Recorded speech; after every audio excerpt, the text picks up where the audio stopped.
Hello guys, welcome to my channel. हम अभी Elon Verma को कवर कर रहे थे, सीजी ज्योग्राफी को। तो हम इसे आगे बढ़ते हैं और हमारा जो नेक्स्ट चैप्टर है वो है अध्याय 3, छत्तीसगढ़ का भौतिक विभाजन। हमने 2 अध्याय जो है वो कंप्लीट कर लिया है। फर्स्ट अध्याय था हमारा सामान्य परिचय का और दूसरा अध्याय था जो भूगर्भिक संरचना है छत्तीसगढ़ की उसकी। तो हम नेक्स्ट अध्याय में देखते हैं छत्तीसगढ़ का भौतिक विभाजन। हम जानते हैं कि छत्तीसगढ़ जो है वो उसको 4 भागों में बाँटा जाता है। ये हमारा छत्तीसगढ़ का एक डायग्राम हो गया, है ना? ये कुछ इस तरह से छत्तीसगढ़ दिखता है। तो हम इस छत्तीसगढ़ को 4 भागों में डिवाइड करते हैं, ठीक है? सबसे पहला वाला भाग होता है ये छत्तीसगढ़ का मैदान वाला पहला भाग हो गया छत्तीसगढ़ का मैदान। दूसरा होता है हमारा जशपुर कुश्मी पाक प्रदेश, तो ये वाला होता है हमारा दूसरा जशपुर कुश्मी पाक प्रदेश। फिर तीसरा हिस्सा है हमारा बघेलखंड का पठार, तो ये तीसरा हिस्सा है। और चौथा है दंडकारण्य वाला क्षेत्र, ठीक है? तो इन 4 भागों में बाँटा जाता है। इसके अलावा इसे कुछ सब पार्ट्स में बाँटा जाता है, जैसे कि छत्तीसगढ़ का जो मैदान है उसे हम बाँटते हैं मध्यवर्ती पंखाकार बेसिन, मतलब महानदी बेसिन जिसको बोला जाता है, ठीक है? ये जो है वो बीच वाला हिस्सा है हमारा, बीच वाला बेसिन का हिस्सा है।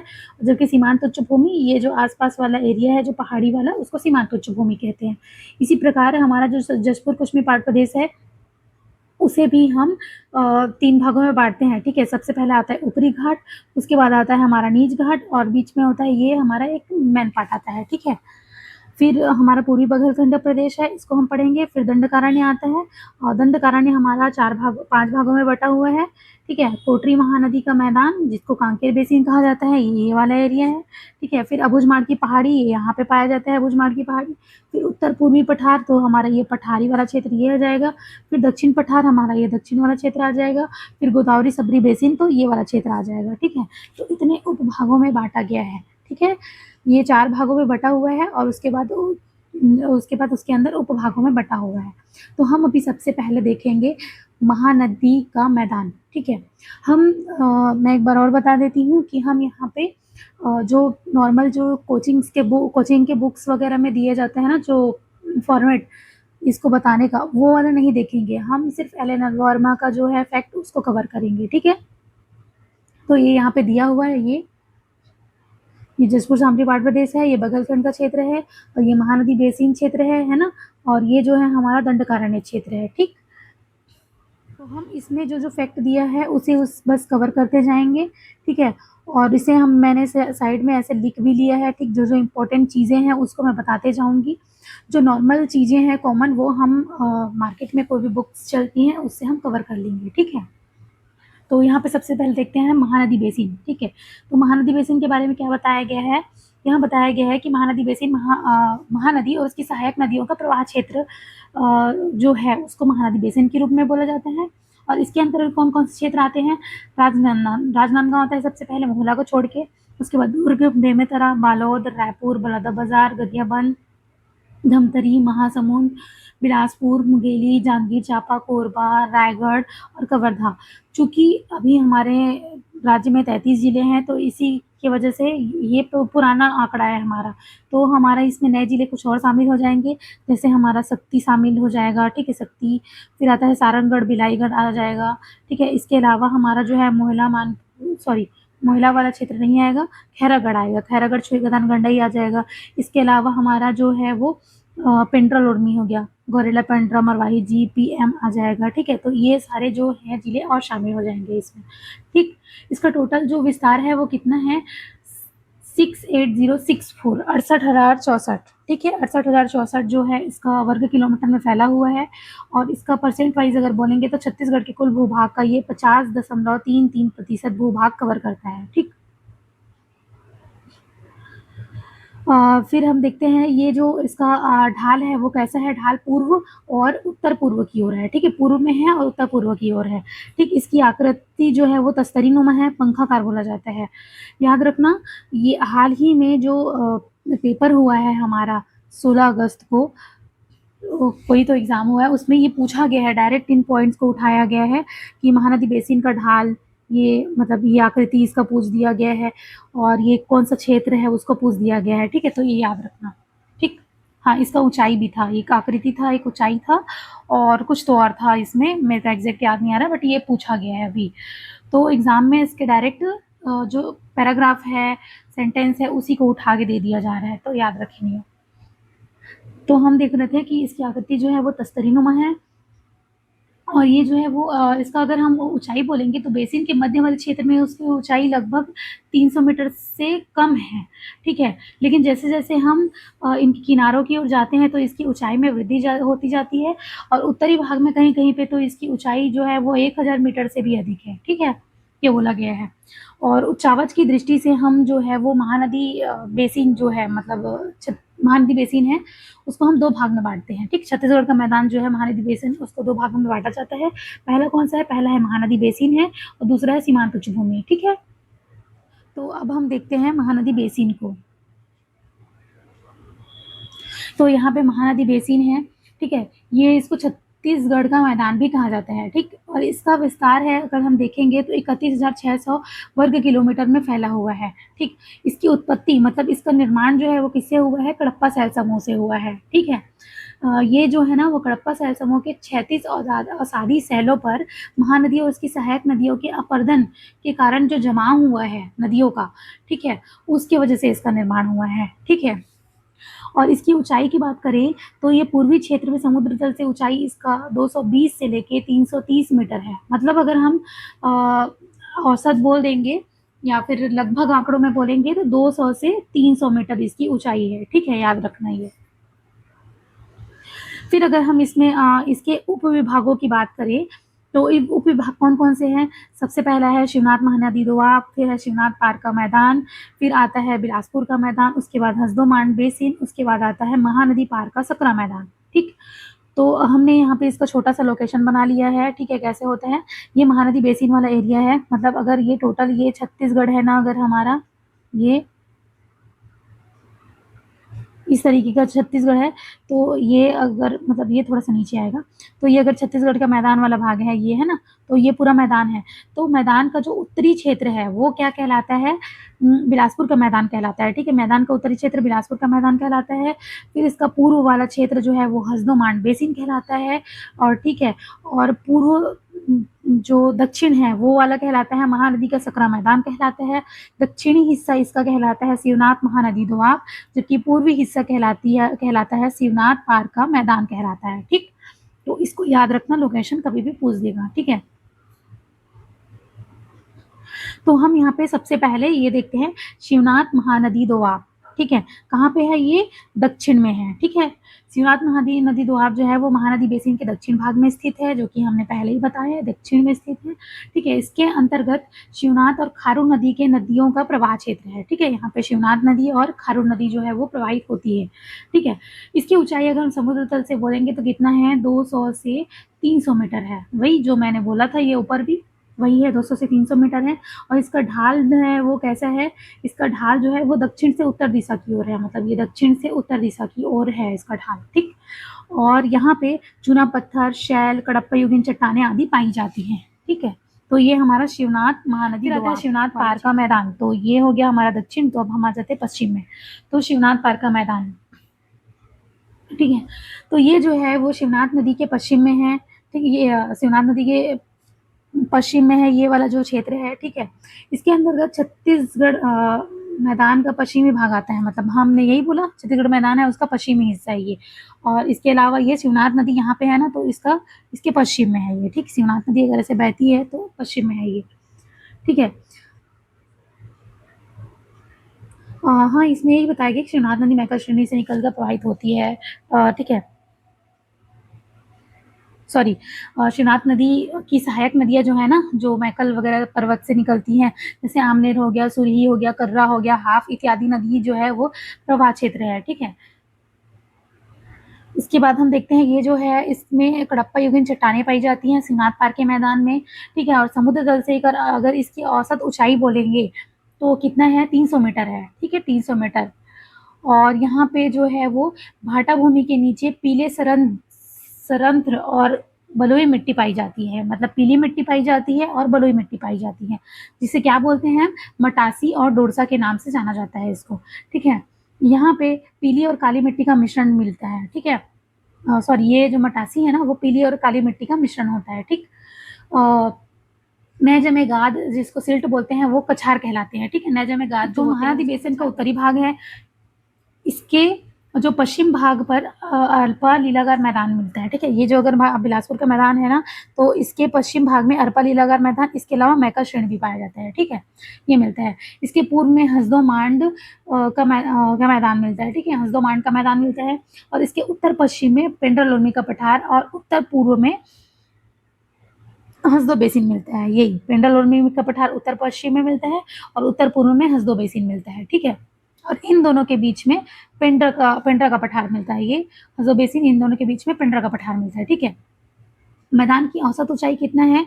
200 से 300 मीटर है। वही मैं जो बताई हूँ, महानदी जो बेसिन वाला क्षेत्र है उसका कितना है? 200 से 300 है। अगर याद नहीं आया तो इतना ही याद रखना, ठीक है। और यहाँ पे जो है इस क्षेत्र में अरपा नदी, आगर हो गया, मनियारी और लीलागढ़ नदियाँ, इन सबका प्रवाह क्षेत्र है ये, ठीक है। और यहाँ केवल रतनपुर पहाड़ियाँ और सेंटी पहाड़ियाँ, रतनपुर और सेंटी की पहाड़ियाँ प्राप्त होती हैं यहाँ पे, ठीक।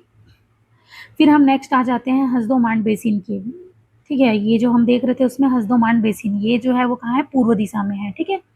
हसदो मांड बेसिन ये जो है वो छत्तीसगढ़ बेसिन के पूर्वी भाग में स्थित है, ठीक है। यहाँ हसदो मांड और केलो नदियों का प्रवाह क्षेत्र है ये, ठीक है। और अगर हम इसका विस्तार बोलेंगे तो ये कहाँ कहाँ है इसका विस्तार? कोरबा, जांजगीर चांपा और रायगढ़ जिलों में है, ठीक। इस क्षेत्र का विस्तार जो है वो चंवर ढाल, जिसको कुम्हार पहाड़ बोलते हैं, तथा सारंगगढ़ पहाड़ियों के मध्य है, ठीक है। ये कहाँ है? कुम्हार पहाड़ और सारंगगढ़ पहाड़ियों के मध्य में है इसका विस्तार, ठीक है। पूर्व की ओर धीरे धीरे सक्रिय होती जाती है ये, ठीक है। मतलब हम पूर्व की ओर जैसे बढ़ते जाएंगे तो सक्रिय होती जाएगी, ठीक। इस क्षेत्र में कडप्पा योगीन चट्टानें पाई जाती हैं, मतलब चूने के चट्टान पाए जाते हैं और सैलों का जमाव यहाँ पे है, जिसके कारण यहाँ पे जलोढ़ का मैदान है, ठीक। फिर यहाँ पे देखते हैं हम रायगढ़ जिले के मैदान की समुद्र तल से ऊंचाई 230 मीटर है, ठीक। मतलब अगर हम बोलेंगे हसदो मांड बेसिन की औसत ऊंचाई तो 230 है, या फिर 200 बोल सकते हैं लगभग में, ठीक है।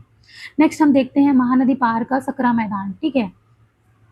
ये क्षेत्र कहाँ है? महानदी पार का क्षेत्र महानदी के पूर्व दिशा में है, पूर्व में स्थित है, और ये एक सक्रिय पेटी के रूप में है, जो पूर्व में रायपुर की उच्च भूमि और इसके पश्चिम में, ठीक है, महानदी शिवनाथ दोआब स्थित है, ठीक।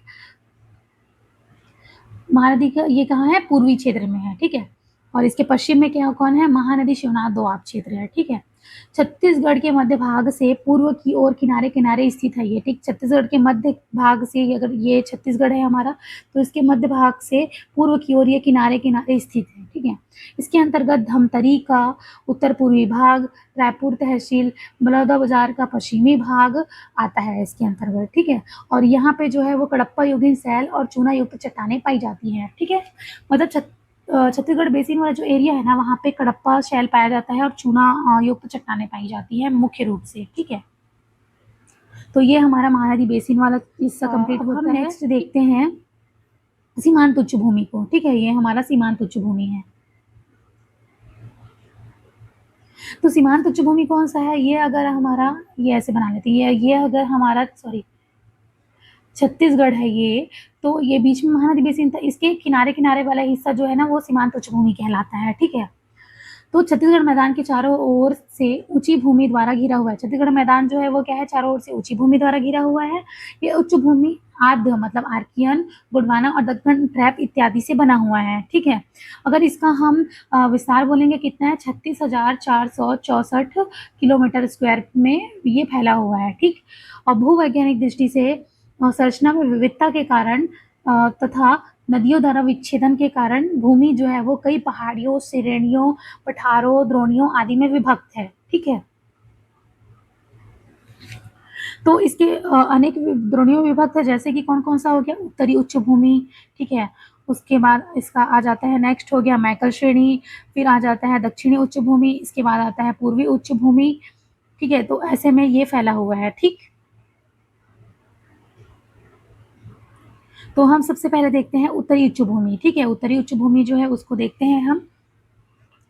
तो यहाँ पे देखते हैं उत्तरी उच्च भूमि, इसके अंतर्गत महानदी बेसिन के उत्तरी जिलों के उत्तरी उच्च भाग आते हैं, ठीक है। जो महानदी बेसिन है उसके उत्तरी जिले हैं, उसके उत्तरी उच्च भाग आते हैं, ठीक है। सर्वाधिक विच्छेदित भूभाग उत्तर पूर्व में छुरी और तथा उदयपुर की पहाड़ियाँ प्राप्त होती हैं। ठीक है, इसके उत्तर में कौन सी छुरी और उदयपुर की पहाड़ियाँ पाई जाती है, और इन दोनों के मध्य में मांड नदी जो है वो प्रवाहित होती है। ठीक, फिर देखते हैं इसके पूर्वी भाग में मांड और केलो द्वारा निर्मित रायगढ़ बेसिन पाया जाता है। ठीक, इसके पूर्व में क्या पाया जाता है, रायगढ़ बेसिन, जो मांड और केलो से निर्मित है। ठीक है, इसके पश्चिम में हसदेव नदी द्वारा निर्मित हसदेव रामपुर बेसिन है। ठीक है, इसके पश्चिम में हसदेव रामपुर बेसिन है, जो किससे निर्मित है, हसदो बेसिन से निर्मित है, हसदो नदी से निर्मित है। ठीक है, छत्तीसगढ़ बेसिन को उत्तरी उच्च भूमि से अलग करने के लिए रायगढ़ के दक्षिण उत्तरी भाग में छोटी-छोटी पर्वत श्रृंखलाएँ पाई जाती हैं, जिसे क्या बोलते हैं, चवर ढाल बोला जाता है। ठीक है, ये जो है वो बेसिन को उत्तरी उच्च भूमि से अलग करती है। ठीक, और ये जो है वो जांजगीर चांपा, सक्ती, खरसिया का मैदानी भाग जो है वो इसके अंतर्गत आता है, ये वाले क्षेत्र के भाग के अंतर्गत आता है। ठीक है, तो यहाँ पे हम देखेंगे, ये जो पढ़े थे ना हमने, क्या बोलते हैं, उदयपुर बेसिन। ठीक है, उदयपुर पठार ये पढ़ा था हमने। ठीक है, इसमें सर्वाधिक विच्छेदित भूभाग। तो यहाँ पे हम देखते हैं उदयपुर पठार। उदयपुर पठार क्या है, उदयपुर पठार जो है वो रायगढ़ जिले के उत्तर पश्चिम मध्यवर्ती भाग में स्थित है। ठीक है, रायगढ़ जिले के उत्तर पश्चिमी मध्यवर्ती भाग में स्थित है ये।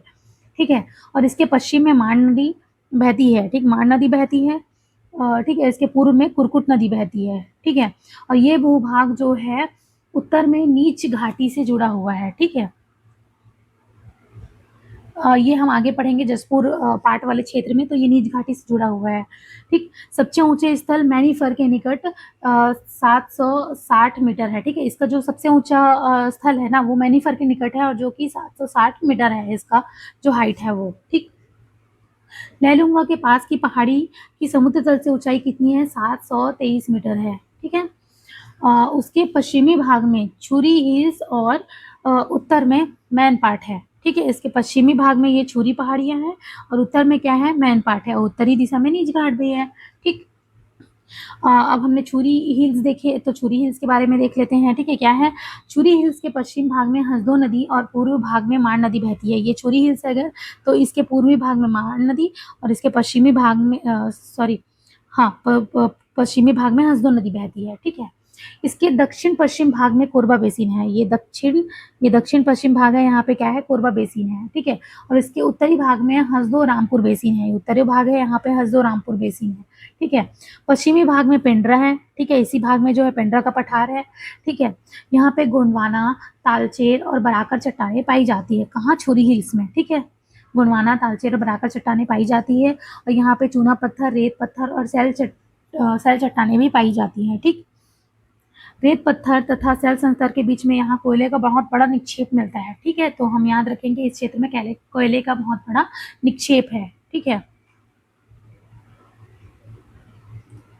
ये मैप में इसी को समझाया गया है ये। ठीक, हम तो बना ले रहे हैं। ठीक है, तो ये यहाँ पे हमारा ये कंप्लीट होता है कौन सा, उत्तरी उच्च भूमि। ठीक है, तो नेक्स्ट हम देखते हैं मैकल श्रेणी को। ठीक है, तो मैकल श्रेणी कहाँ पे स्थित है, मैकल श्रेणी जो है वो सतपुरा पर्वत का पूर्वी कगार है।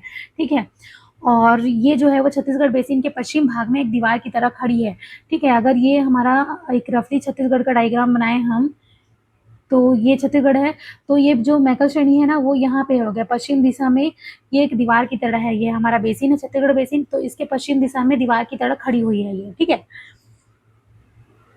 और यहाँ जो यह जो है वो राजनांदगांव जिले के उत्तर पश्चिमी तथा कवर्धा जिले के दक्षिण पश्चिमी सीमा बनाती है। ठीक है, राजनांदगांव जिले का जो है उत्तर पश्चिमी सीमा और कवर्धा का दक्षिण पश्चिमी सीमा बनाता है ये, और शिवनाथ तथा वैनगंगा के बीच जल विभाजक रेखा भी जिले की सीमा के भीतर उत्तर से दक्षिण की ओर गई है। ठीक है, तो ये जो है वेनगंगा और शिवनाथ का एक जल विभाजक के रूप में काम करता है, और ये कहाँ से कहाँ गया है, उत्तर से दक्षिण गया है ऐसे। ठीक है, इस पर्वत की जो श्रेणी है वो पूरी श्रृंखला घने वनों से आच्छादित है, केवल डोंगरगढ़ के पास दक्षिण में खुली हुई है। मतलब बाकी सब जगह ये जो है वो घने जंगल से घिरी हुई है, जबकि डोंगरगढ़ के पास जो है ये थोड़ा सा ओपन है। ठीक, लेकिन ब्राह्मणगढ़ की चोटी, मतलब ये घने वाल मिलते हैं, मतलब बोल रहा है कि चोटियां कम है, और लेकिन ये ब्राह्मणगढ़ है ना वहां पे इसकी चोटी लगभग कितना है, 1127 मीटर ऊंची है, तथा अमरकंटक में इसकी चोटी 1057 मीटर है। ठीक है,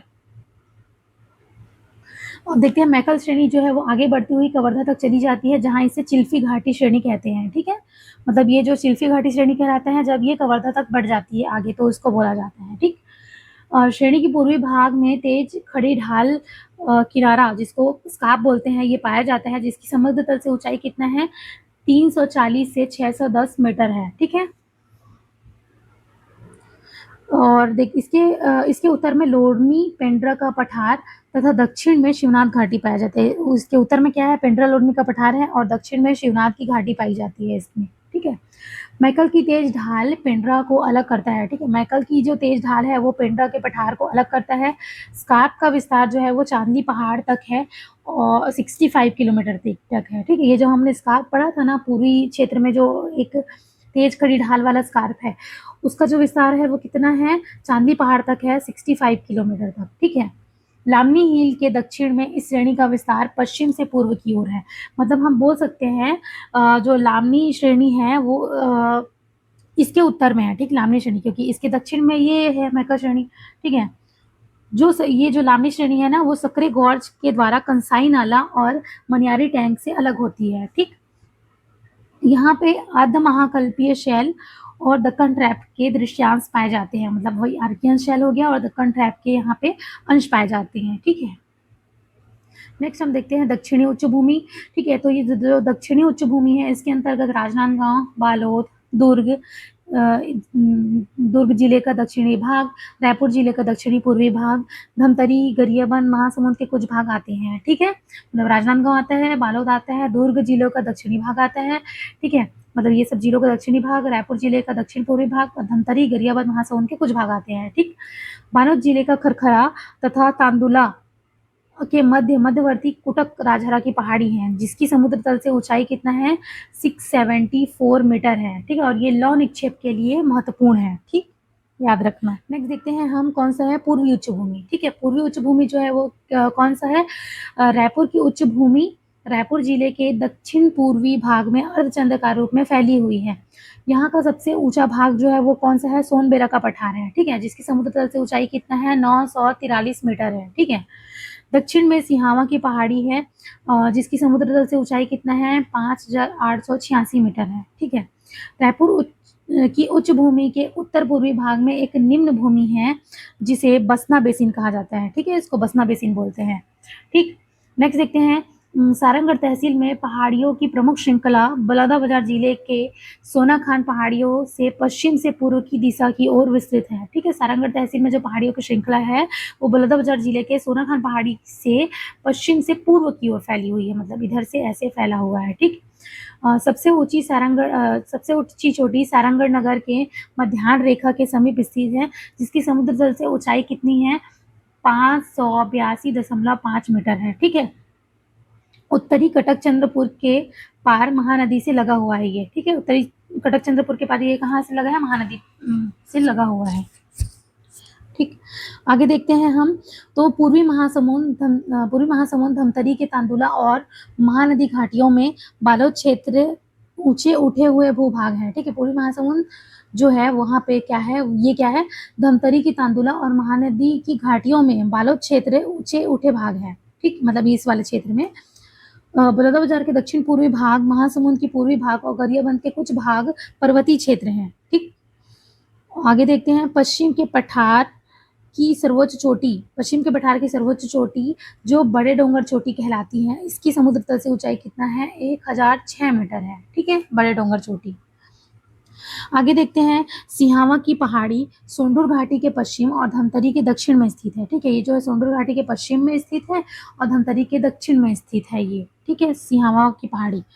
उत्तर से दक्षिण दिशा की और कई पहाड़ियां हैं, जैसे मुंडागिरी जिसकी समुद्र तल से ऊंचाई 680 मीटर है, बोर्डा पहाड़ जिसकी समुद्र तल से ऊंचाई 610 मीटर है, काटी गांव जिसकी समुद्र तल से जो ऊंचाई है वो कितना है 631 मीटर है, गिधहावा पहाड़ जिसकी समुद्र तल से ऊंचाई है 732 मीटर।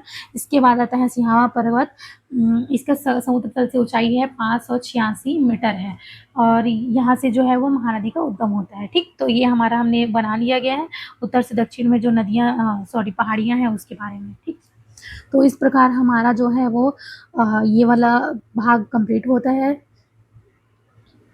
जो हम पढ़ रहे थे महानदी बेसिन वाला। ठीक है, महानदी बेसिन वाला भाग हमारा कंप्लीट होता है। तो वीडियो ज़्यादा लंबा हो जाएगा, इसलिए हम यहाँ पे अब नेक्स्ट पार्ट को अगले भाग में देखेंगे हम अगले वीडियो में। तो अभी तक आप वीडियो पे बने रहें, इसके लिए थैंक यू।